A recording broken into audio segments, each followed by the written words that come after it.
Man, I'm gonna ask you a random question. Yeah. How could you possibly kill 1,500 people in less than an hour? Gas? No. Chemical warfare, air raids. I can't. Unless you use some nuclear weapons. Less than an hour? A bomb? Why would you kill over 1,000 people? That's an awesome question.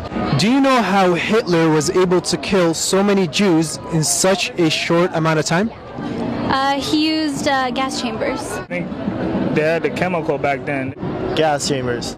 He put everyone in chambers and he killed all of them by using chemical weapons. Now, this is a long time ago, right? Yeah. What if I told you... Well, not that long ago. Okay, what if I told you something like this just happened 2 days ago?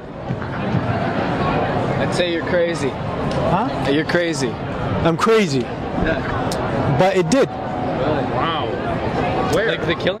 I'd be astonished and pretty angry, I guess. I said that's very tragic. Yeah. Do you know what's been going on in Syria? I mean, I don't follow closely, but yeah, you know, I definitely know that people are dying, innocent people. I was not that aware of it. You know what's going on in Syria? I have no idea. Yeah, there's been more or less of a civil war and civil unrest for the last few years. No, I'm quite aware that it happened, and I think it's going back into the whole what happened in Iraq with the Kurds. It's exactly the same thing. It's genocide, and I think it's obviously a horrible thing, and people should be aware of what's going on. Bashar al-Assad, the president or the so-called president of Syria, massacred over 1,500 people 2 days ago by using chemical weapons which contain sarin, cyclosarin. These chemicals attack the nerve cells in the body, attack the nerves, and paralyze the human being. Not only that, they burn the lung tissue and burn the muscle tissue, so you can have a slow and a painful death. Now, I know this is a lot to hear and this is rough, but I would like to take your permission to show you a video of the after effects of the chemicals. No blood, nothing, and I want to see what your reaction would be. Is that okay with you, ma'am? وحميت الثورة بدراعي وقدمت الدم هدية صامت يا حمص شراعك واصل من الحرية وصفوا شعبك ظنوا مات يسطر بالدم حكايات أسطورة حجر وحارات من بابا عمرو للخلدية من بابا عمرو للخلدية من بابا عمرو للخلدية.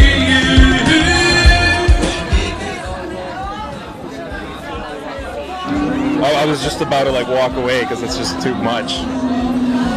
To me, at least, that he's a bit desperate, because it's the same thing as nuclear weapons, for example. You don't use them until basically you're beaten to the ground.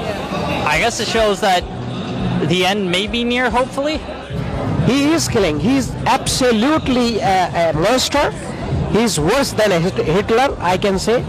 And I have nothing to do with Syria, but humanity is calling me to intervene, to say something which is absolutely the right thing to do. You think something like this is legal? No, of course not. The countries that possess the veto power, what do you think they're doing about this now? Nothing. I'm guessing nothing. Russia and China have been supporting Bashar al-Assad for the past 2 years, man. And do you know how many people have been killed in the past 2 years? In the past 2 years, over 100,000 people have been killed by Bashar al-Assad's forces. What do you say about that? In a Canadian comparison, that's like Southern Ontario being wiped out. And Obama mentioned that he will only intervene if Bashar al-Assad crosses the red line. And as you've seen, Bashar al-Assad took a brush, he drew the red line with the blood of the children. What would you like to say, and what do you think we should be doing right now? I'd say we gotta help them out. Like, Obama's gotta start doing something. We gotta do something. Donating and keep supporting Syria, making dua. challenge. That we need to really change our focus here. I'm really glad that you guys came here to really bring the message to where the party's at, you know? I think one of the best things you could do is to share this with the world, let people know what's going on. Actually here, you know, we're so distracted in our daily lives that we don't really, you know, take a time to think, but a movement, man. I think the world needs to be paying attention to what's been happening there, and I don't think we can ignore it too much longer.